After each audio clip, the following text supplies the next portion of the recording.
Olá, sejam todos muito bem-vindos e bem-vindas. Hoje a gente vai mergulhar um tema que é simplesmente fundamental para quem trabalha com direito internacional: os artigos 74 a 78 do Código Civil Italiano. Vamos entender a fundo o que eles dizem sobre parentesco e afinidade na lei italiana. Mas aí a pergunta que fica é: por que dominar esses conceitos? Olha, a resposta é bem direta. No mundo tão conectado como o nosso, casos de sucessão, cidadania, direito de família, tudo isso envolvendo Brasil e Itália já faz parte da nossa rotina. Então entender a lógica do sistema italiano não é um luxo, sabe? É uma necessidade para a gente ter uma atuação precisa e, claro, segura. Ok, vamos começar do começo. O ponto de partida de tudo está lá no artigo 74, com o conceito de parentela. É o alicerce. A lei italiana define o parentesco basicamente como esse laço que existe entre pessoas que vêm de um mesmo ancestral, que eles chamam de stipit. É como se fosse a raiz comum que conecta todos os galhos de uma grande árvore genealógica. E o que torna esse conceito tão relevante hoje em dia é como ele é moderno.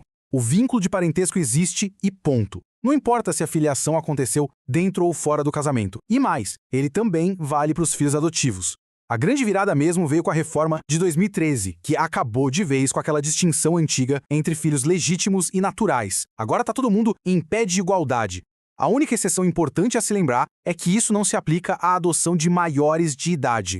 A partir da parentela, o artigo 75 desenha dois caminhos possíveis. Primeiro, a linha reta, que é a mais intuitiva. Um desce diretamente do outro. Pensa numa escadinha. Avô, pai, filho. Simples. Depois, temos a linha colateral. Essa linha conecta pessoas que têm um ancestral em comum, mas que não descendem uma da outra. O exemplo clássico: irmãos. Os dois vêm dos mesmos pais, mas um não é descendente do outro.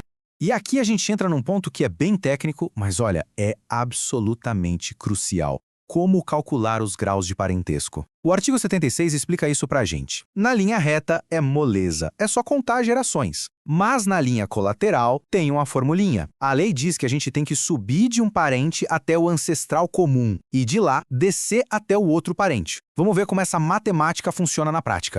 Vamos usar o exemplo dos primos, que todo mundo conhece. Para achar o grau, o caminho é exatamente este. Do primeiro primo, sobe um degrau até o pai. Do pai, mais um degrau, até o avô, que é o nosso ancestral comum. Certo? Chegamos no topo. Agora a gente desce. Do avô, um degrau para baixo, até o tio. E do tio, o último degrau até o outro primo. Agora é só contar. 1, 2, 3, 4. 4 degraus. Primos são parentes de quarto grau na linha colateral. Então, só para fixar bem essa ideia com os casos mais comuns: pai e filho, primeiro grau, linha reta. Avô e neto, segundo grau, também na linha reta. Agora, na linha colateral, irmãos são parentes de segundo grau e tio e sobrinho de terceiro grau. Entender essa contagem, pessoal, é dominar a base do direito sucessório matrimonial lá na Itália. Tá, mas essa contagem vai até o infinito? Não, de jeito nenhum. O artigo 77 bota um limite bem claro.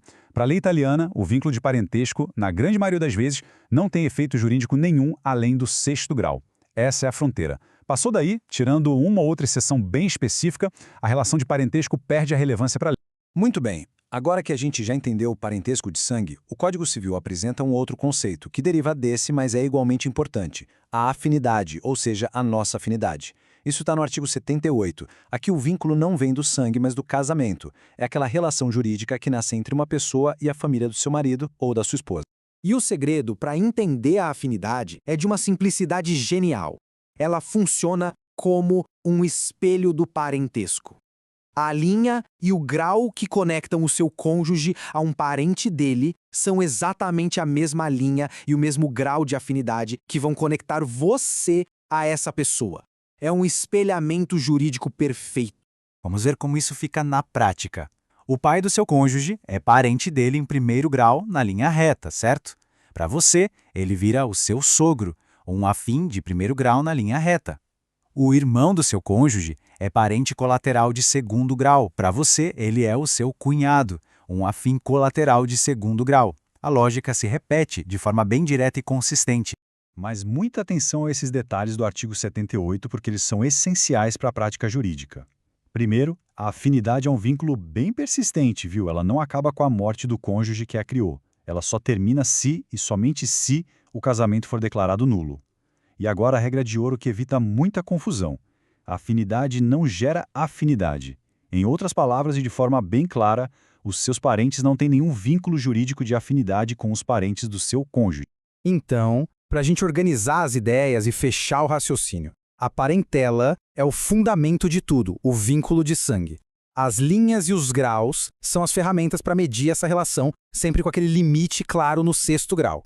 E a afinidade, por sua vez, é o reflexo disso tudo no casamento, um vínculo que é espelhado, mas que tem suas próprias regrinhas de funcionamento. E tudo isso nos leva a uma reflexão final, que é super importante. Pensa só. Um simples erro no cálculo de um grau de parentesco ou uma confusão entre o que é parentesco e o que é afinidade, isso pode mudar completamente o resultado de um processo. Pode incluir ou excluir um herdeiro de uma sucessão, pode criar um impedimento para um casamento que parecia certo. Dominar esses conceitos, no fim das contas, não é só teoria, é uma ferramenta de trabalho indispensável. Bom, pessoal, eu espero de verdade que esta análise detalhada tenha sido útil para a prática jurídica de todos. Se este material ajudou de alguma forma, considerem se inscrever no canal e ativar as notificações para não perderem as nossas próximas análises. Muito obrigado pela atenção e até a próxima!